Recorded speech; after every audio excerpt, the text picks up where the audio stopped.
Fanny, j'ai 22 ans et donc je suis étudiante à Clermont-Ferrand depuis 5 ans maintenant.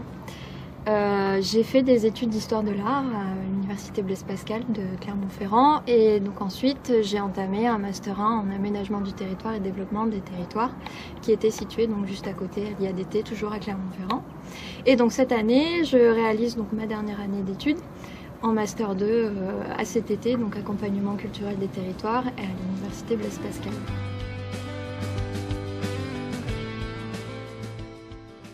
J'ai grandi juste à côté de Vichy, donc dans l'Allier. Enfin, jusqu'avant mes études, j'ai pas eu l'opportunité donc de vivre à Clermont-Ferrand même. Mais lorsque j'ai eu la possibilité de le faire pour mes études, j'ai trouvé que c'était une ville quand même assez dynamique, qui bougeait beaucoup et qui en même temps était très aérée puisqu'on était très rapidement sur les extérieurs et donc très rapidement dans la petite montagne. On pouvait faire des randonnées assez sympas. C'est vraiment une ville assez positive. Oui.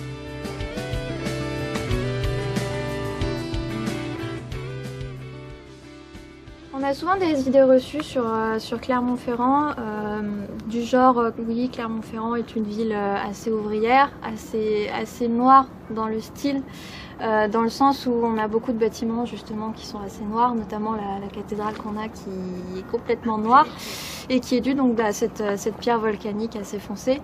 Et donc ça a tendance à avoir un impact sur les clichés qu'on peut avoir justement de cette ville-là qui n'est pas forcément noire et qui a une architecture justement qui est assez atypique et qui peut créer un style très pittoresque.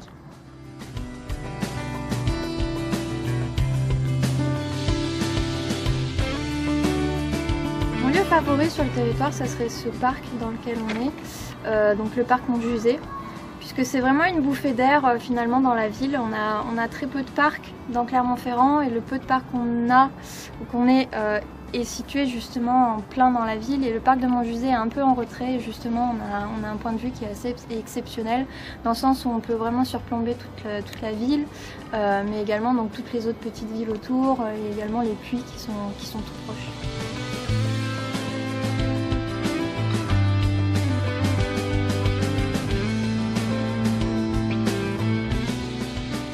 Faire découvrir la ville de Clermont à quelqu'un qui viendrait ici, je l'emmènerai tout d'abord sur la place de Jaude, qui est vraiment le point central, on va dire, de Clermont-Ferrand, où toutes les activités sont à peu près réunies. On peut y trouver donc les salles de cinéma, les cafés également pour aller boire un verre. Je l'emmènerai découvrir aussi l'un de nos poumons dans la ville, qui est le jardin Lecoq, qui est un jardin assez charmant où on y passe des moments agréables justement par beau temps. Donc ça serait des activités de ce genre-là, vraiment pour découvrir cette ville.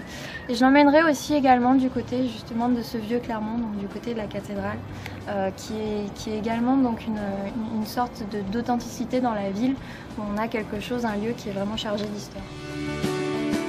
Il fallait mettre des éléments en valeur vraiment pour motiver quelqu'un à venir s'installer ici. Je lui dirais tout simplement que c'est une ville justement qui est très dynamique et qui en termes de services est assez bien desservie justement en termes de transport, que ce soit par le train ou également par les services plus légers du style bus, tram également. On a des choses qui se passent quand même en termes de culture. En termes d'événements sportifs également, puisqu'on a quand même une équipe de rugby qui est assez performante au niveau sportif.